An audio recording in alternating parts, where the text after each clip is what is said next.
Good evening, everyone. Welcome to the Justin Dehm Show. This is Scott Kerker, along with Metamora head coach Justin Dehm. Coach, you come into this season, you haven't started yet. You come into this season, probably one of the youngest teams you've had. You had a team a few years ago that was very young, and they ended up being pretty good. But this is an extremely young team. I think there's only one senior, and he's a foreign exchange student. Yep. But other than that, they're very young, but very talented. Yeah, definitely. This is my 13th season here at Metamora, and it's the first time we've had less than 2 seniors on the roster. We didn't think we were going to have any until we found out about Thiago, who's helping us out right now as our only senior. So it's nice to have somebody. For sure. You come in, though, it doesn't mean that you don't have some experience. You have Brady Jones coming back from last year, who started every game for you. I think everyone except for the senior night. Senior night, yep. A very good cornerstone of this year's team, but a very talented sophomore class. And then you've got a couple of juniors and one that's returning that was out all last year, but a few juniors that are really going to help you. Yep. It's a really the junior class specifically, but also the sophomores. But speaking to the juniors first, they're a very cohesive group. They're all good friends. They all get along, hang out, play the game right. They share the ball. They're not selfish players. They all play hard. They all care about defense. They rebound. They're a fun group to be around. And then the sophomore class, very similar. And a lot of them played together at Metamora Grade School, won back-to-back state championships. So they've been in a lot of big games, a lot of big game experience.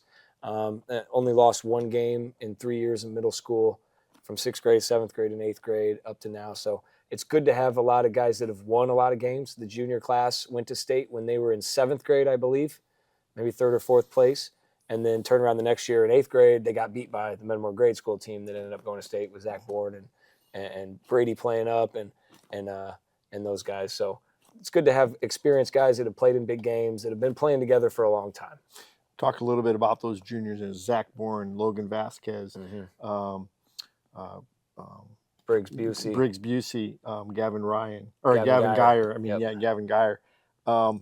So you've got a nucleus of some kids right there that are very good, and that helps because they become kind of the seniors on the team, even though they've all got another year left. Yep.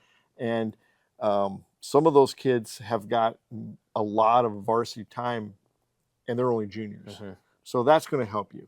Played a lot of minutes last year together in every JV game. Even as freshmen, a lot of them played in JV games. They were with the varsity all year, practicing with those guys all last year. Got to see Matthew Zobrist, and Jake Walker, and Ashton Greaves, and Jonah Funk, and all those guys. Competed against them every day. Most of them were on the scout team, so they were the guys that had to guard them and had to try to give us a realistic look, getting ready for whoever we were getting ready for. And now it's their time. And a guy like Zach Bourne, who logged a lot of minutes for you last year until he got hurt at the end of the year. But he, a lot of people think, oh, he's a senior. He's only a junior. Feels like he's been around that long. He's been around a while, and you look for him to have a really good year. He had a great cross-country season this year. He's a really good cross-country runner. So, but that's a different type of conditioning than it is for basketball. But, a guy like that can be invaluable to a basketball team, a guy that's had success outside of basketball and comes into basketball and kind of, he's not used to losing. Oh, for sure. I mean, he's been a stud runner since he was in middle school, right? We've watched Zach play 7th and 8th grade over at Metamora Grade and knew the potential he had on the basketball court if he stayed with it. And we're really fortunate that he's wanting to be a 3-sport athlete for 4 years and wanting to play basketball as well as run.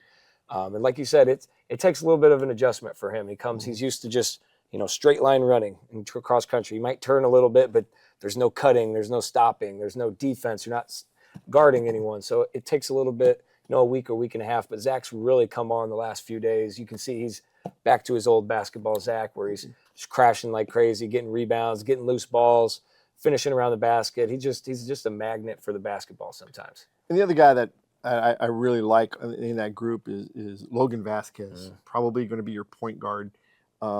Last year, I thought at the JV level when he was a sophomore, he was outstanding.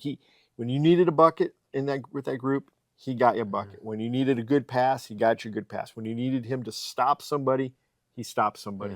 I thought Logan was a really good basketball player, and it's nice to know that he's he's had experience. He had to guard Matthew Zobrist every night in practice. Yep. Every day. Every single day. And now he's getting the chance to be the guy. Yeah, and he did a really good job on Matthew. Logan's one of the best on-ball defenders we've had over here in a while. Put him up there with the Tyler Masons. He moves his feet laterally really well. The thing about Logan that we like the best is just his competitive spirit. He's just a competitor. He came in as a freshman, and he's challenging Cooper Koch to play one-on-one every single day. He just loves to compete, loves to try to guard people, loves to try to stop people, and he's a communicator. He's loud and he's vocal. Things that we need when we're lacking seniors right now. And like I said before, he was a pretty consistent scorer. It seemed like, man, he had to have one of the best shooting percentages point land last year in the program. And that's something you're going to kind of have to rely on a little bit this year. Hopefully he can pick up where he left off last year. Yeah, definitely need him to shoot the ball well for sure. One of the other guys I thought in your scrimmage the other night was Briggs Busey. He had an injury towards the end of the summer. Yeah. And I assume it looks like he's pretty healthy now. Yeah. But it looks like there's another guy that can score for you, whether he's in the starting lineup or coming off the bench or whatever. He's a guy that can come in and for the first time in, man, a long time, you have some points that you could have come off the bench if he's a bench guy. As a starter, he could be a starter and score some points for you. But man, this year, for the first time that I can remember, there's a lot of points sitting on the bench coming in. That's going to be a huge plus for you this year. Yeah, I think right now we're kind of trying to figure out the lineups and the rotations. It might change game to game, based on who we're playing, what the other team's strengths or weaknesses are, or how we're playing lately. Briggs is a guy that could start some games, like you said, could come right off the bench quickly.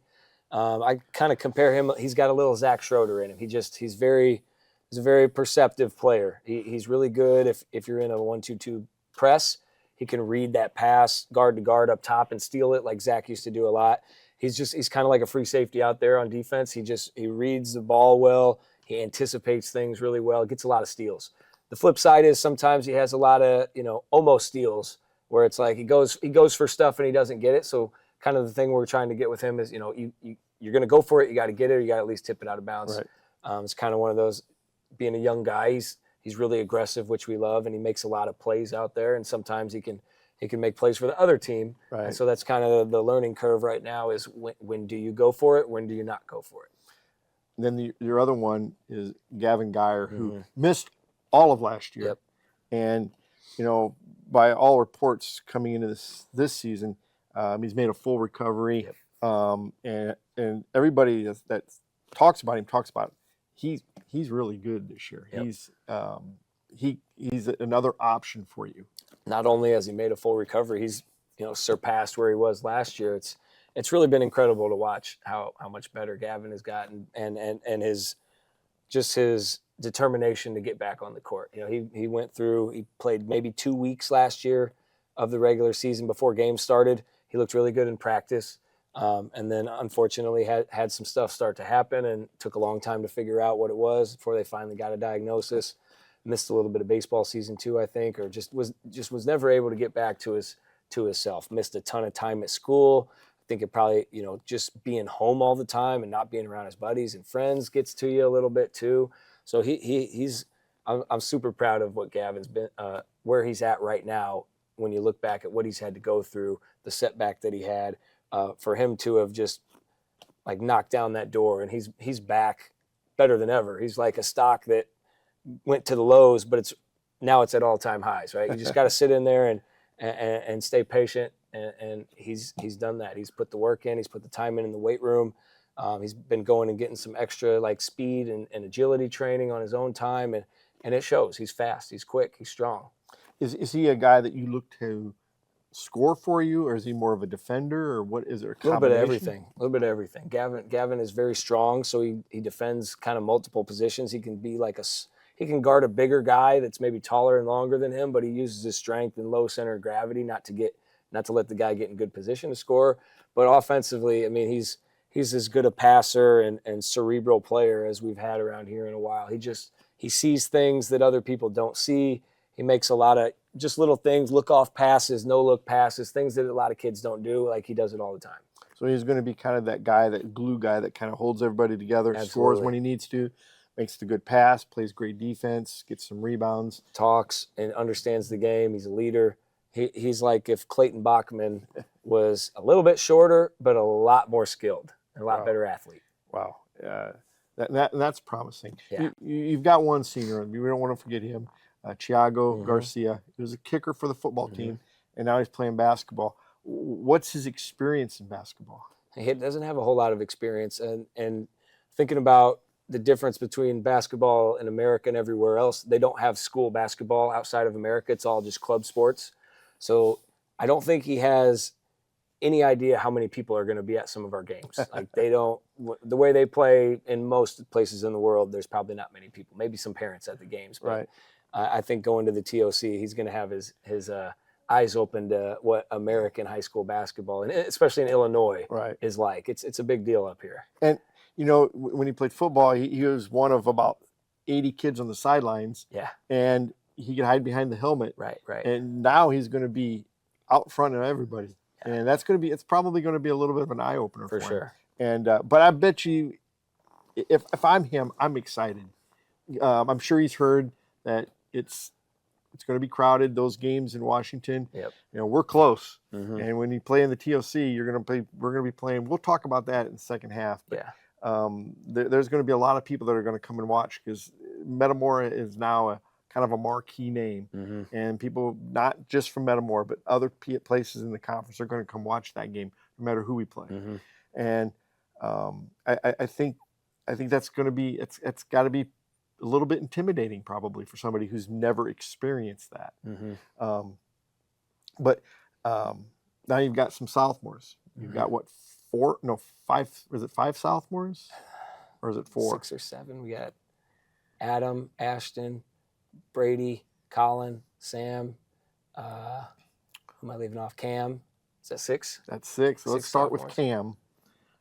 Tell us about him. Cam has grown probably 3 inches since last year. Cam Beekman. Cam Beekman's grown about 3 inches since last year. He's almost 6'6", 6'8" wingspan. So, you know, we think he's definitely going to keep growing and growing into those arms, and he keeps getting stronger. I think he's put on 35, 40 pounds since August of last year when he came in and we first weighed him. That's a shame. He eats a ton. He lifts a ton. He just keeps getting better and better.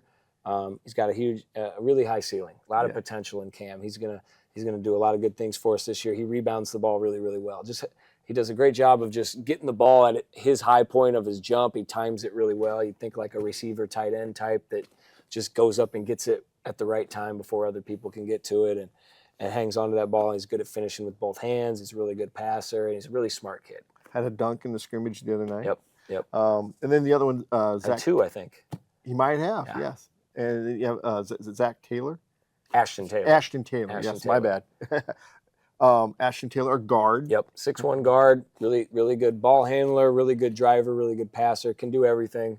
Has continued to get more athletic and more explosive since last year. I think you're going to see a ton of him running the show on the JV team and then playing some minutes for us with the varsity team as well, because we just don't, with all these sophomores playing up, we don't have a ton of guys in JV, so some of them are going to have to play. And it's nothing new for us. We've always played guys down that are able to play at that level still, because we feel like, and especially with Cam, I think this is going to be the biggest year for Cam's development, is playing the JV team and, you know, trying to dominate at that level and gain the confidence and carry that to the varsity level this year, but really more so for next year. I think we can see what Cam can do with kids his own age now, what he's going to be doing in the future. And it's nothing to be ashamed of, because Drew Tucker did it, Tommy Hall did it, Zach Schroeder did it, Brady Jones did it last year. Yep, yeah. So you've had a long list of success stories by doing that. So that's the nice thing, being able to do those things. Yeah. The other, Sam Koch is the other one of the other guards. Really, really good. It seems like every time I see him, he's grown an inch. And he's not Cooper size yet, but he's getting there, and it's a different skill set too. A lot different player, Yeah. a lot different, totally different player than Cooper. Not as big, not as long, better athlete, jumps better. He's got long arms for his height. He's just over 6'3" with a 6'5" wingspan and about a 36-inch vertical. He can really get up. So when you combine the jumping and the long arms, he's a little bit like if Ethan Kaiser was 2 inches shorter. Maybe not quite as long, because I think Ethan was like a 6'9" wingspan on like a 6'5", 6'6" body. Obviously different haircut, but also just a pure shooter like Ethan, just can really fill it up and get hot and knock down a lot of shots. The difference is he's much better with the ball, much better handling the ball and creating for himself and for others. Whereas Ethan was more like a spot up catch and shoot guy or cut to the rim and get passes. Right. And, you see him in the gym all the time shooting. It looks like he's kind of a very smart basketball player. His basketball IQ's got to be way up there. Yeah. His dad played 10 years as a pro, and he's been around Cooper and his dad his whole life. He's a really cerebral, high IQ kid. He's a really hard worker. He's in the gym all the time. And then who else? Colin Morrison. Colin Morrison, yes. That looks like a guy, kind of your enforcer a little bit, a little bit of a Drew Tucker type. Yeah, a lot like Drew Tucker. We've kind of compared him to Drew over the years. Just his competitive spirit, a lot like Logan, just hates to lose, always wants to compete, always wants to play. Is a guy that'll, get in your ear and chirp at you a little bit when he's doing well, like has a little bit of moxie, and we really invite that. We love Colin and Logan, how they play off of each other and how intense they are and how well that they can defend at times too. Yeah, last year as a freshman, he was up playing a lot of JV, and it just looked like he was never out of place. The lights were never too bright at the JV level. Oh yeah, because he was playing against some juniors and some really good sophomores, and he very exciting player to have. Good shooter, can get to the rim. Really, he lives in the paint. He's been awesome the first 2 weeks of practice. He got banged up a little bit and had to miss the scrimmage, but nobody can keep Colin out of the paint right now. He just goes by everybody and helps being left-handed is a little bit different. Most people are. It's kind of harder. You got to remember all the time when you close out on him that he's a lefty, but shoots it really well, passes it really well, and can finish. He's a creative player. He's an acrobatic finisher at the rim. He does a little bit of everything. And then I think the cornerstone right now of your program possibly could be Brady Jones, 6'6" now probably. Just about, yep. Put together, does not look like a 15, 16-year-old sophomore. Just looks, he's put together. He can shoot. There were games last year. He kind of took over. Evanston, he had a great game. Some big plays, dove for a ball, got a Dunlap game in the regional, hit a bunch of threes. He's had some really good games last year. DeKalb, very first game, he had 12 points. Yeah. It was a big-time game. We needed every one of them to win that. And I just thought he was a really solid player as a freshman to come in on a team that had some senior dominance and some senior leadership to come in and be able to gel with those guys and not be afraid at sometimes to play his game. And they had to give them some credit for letting him do that. And there were times last year he could be dominant at times. A very good player. Definitely in the JV games, you saw he'd go in and score 15 points in a quarter or 20 points in the first half, and then get ready for the varsity game. And just doing that helps his confidence out. It helps him, remember that, hey, if I want to score, I can score. Because sometimes you're 15 years old on varsity, and it feels like a struggle constantly. Right. You're 2-3 years behind learning offensive, defensive stuff. So you're trying to get caught up on that end, and then it's just the experience level of playing against those guys and not having played much high school. Obviously, not played high school basketball before, but Brady wasn't even. He doesn't come in as one of these guys that just plays AAU and plays basketball all year round. Like, he's a multi-sport guy who was more committed to baseball than anything coming in most of his life. Yeah. So he was very raw coming in. He's done a great job of developing his game and getting better shooting the ball, which is something he never really did in middle school. And last year he hit more threes as a freshman on varsity than anybody that's ever been here, not named Ethan Kaiser. For sure. Are we leaving out any sophomores? I mentioned them all. Adam Pavicic will be a JV guy this year, another kid that's grown and really improved his game a whole lot. Really impressed what he's done. He gives the JV team an aggressive defender. Yeah.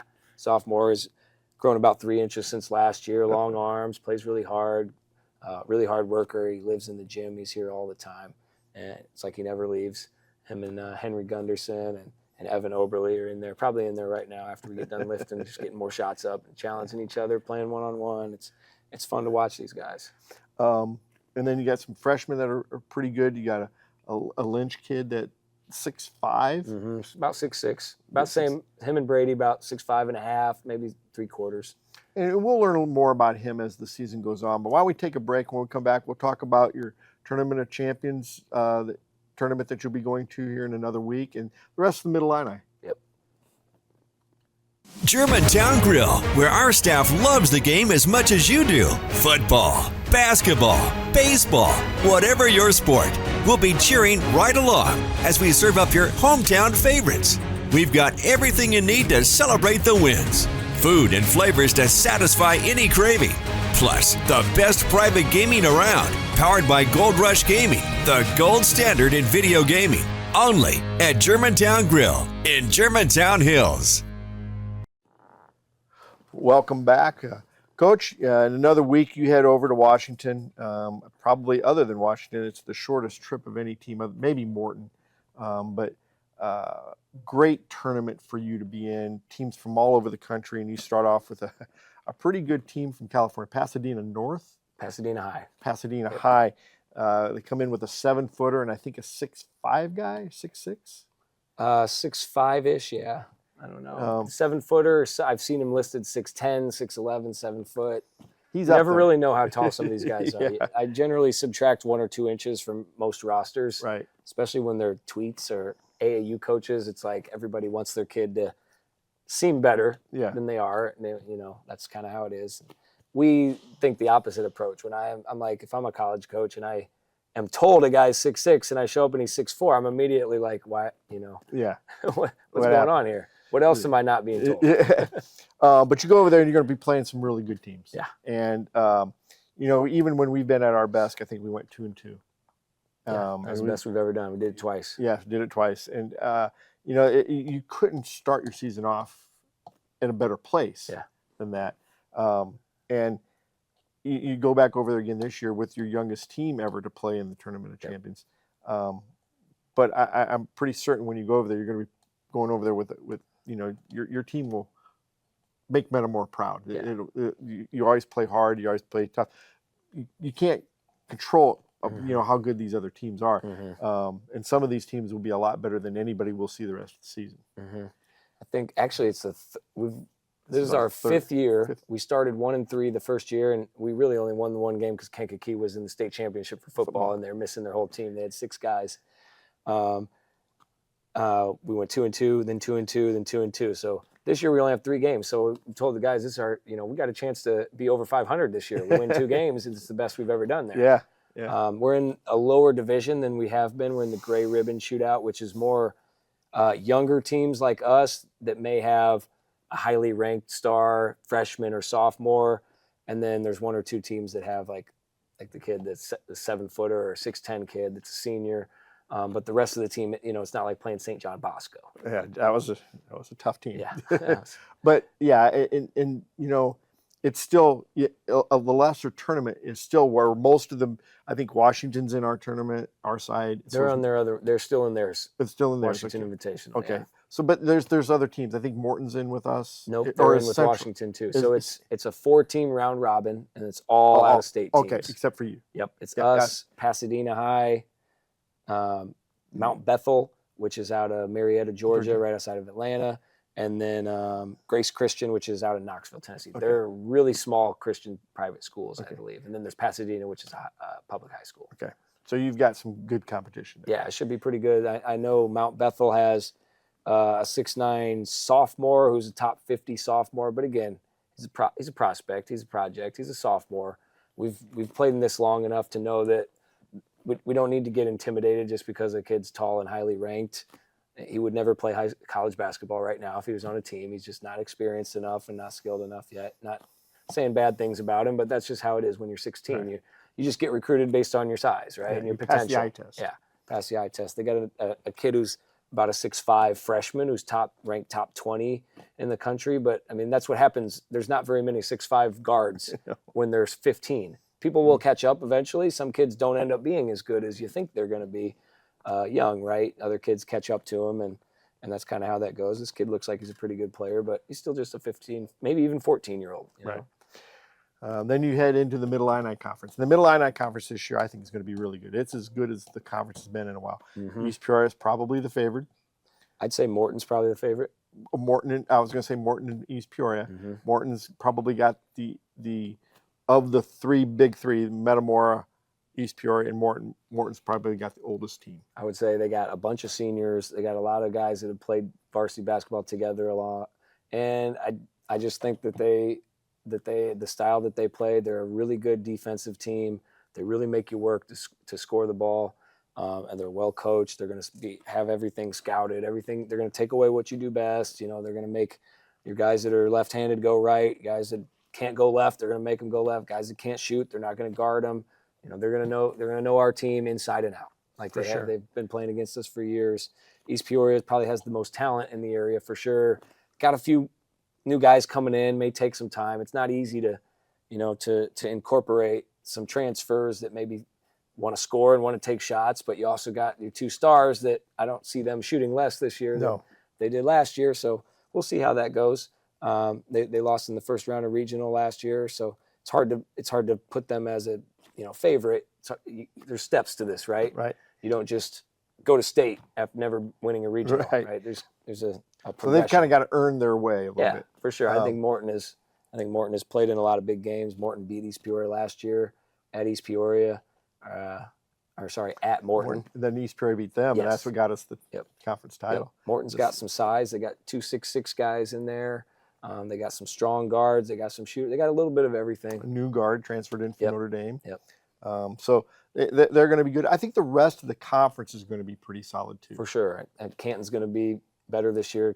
Couple kids that moved in from Gary, Indiana, that are going to help them be a lot more athletic and better on defense. And you got the kid coming back, the Otto kid that was really good last year. Yeah, he's been there, 6-7 years now? Yeah, I think they may have, depending on how good this kid looks, they might have the best backcourt in the conference this year, which I don't know if you've ever said that about Canton. No.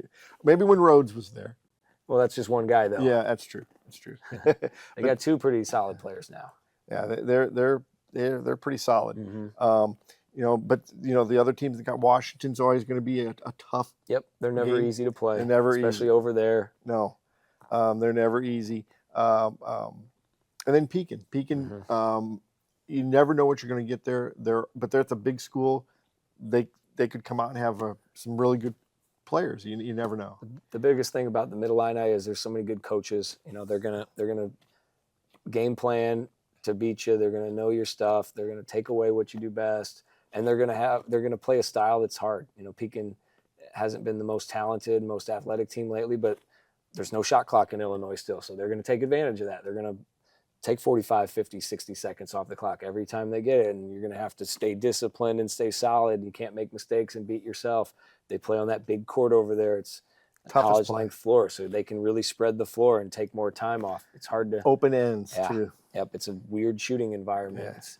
We don't always play great over there. No, I don't know anybody that really, other than Pekin. And then Limestone, you talk about another weird gym. And yes. There's just no room in there. The opposite. Slippery. And they got a new court, though, this year. Did they? Yes, and Dunlap without Max Sutter. Yep.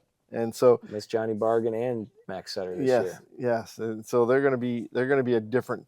A lot different. A lot of young guys. They have the like freshman back. They have one freshman that played for him last year. Ryder Renette. Yep. Ryder Renette played for him, and a pretty good freshman crew. I'm sure they'll be. They got a very good freshman class this year. Had a good freshman class last year. They got a decent 8th grade class coming, so they got some good young players coming. Right. It's nice to be back, isn't it? Yeah. I'm sure this is going to be a little bit of a challenge, but I'm sure it's going to be a fun challenge because that these kids are going to be good. At the end of the day, they're going to be pretty good. Yeah, and these kids, it's cool how we've been in the TOC now. This is our 5th year, so these guys kind of have grown up watching us playing and knowing, like, hey, I might be able to play out there someday, right? Whereas when we first got there, the kids were all watching. They were coming to watch Zion Williamson and all these guys, and it was like, can we compete here? Can we even play against these guys? Yeah. But these guys have seen us go there and win 2 games the last 3 years. So, like, I think these guys have some confidence that we can compete. We can play with these guys. Yeah. Well, Coach, good luck. Thanks, And Scott. we'll see you at the Tournament of Champions. Thanks so much.